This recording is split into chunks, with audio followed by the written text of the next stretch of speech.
Isang mapagpalang araw po sa ating lahat. Anuman ang pinagdadaanan mong problema o pagsubok, manatiling kang matatag at matuwid at mapagpasalamat, manalangin ka palagi sa Diyos Amang nasa langit na nagbibigay buhay at pag-asa. Lagi kang mananalangin sa Diyos upang hindi ka matukso o gumawa man ng masama.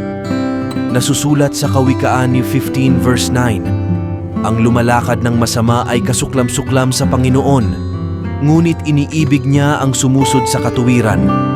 Tayo po ay manalangin.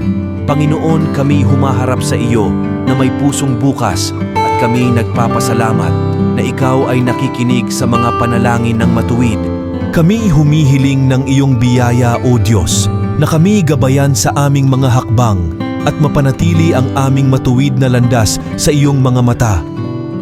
Gabayan mo kami sa pagtahak ng tama at makatao na buhay at tulungan mo kami na maging mabuti sa kapwa. Salamat po, Ama. Ito po ang aming dalangin sa pangalan ni Hesukristo. Amen.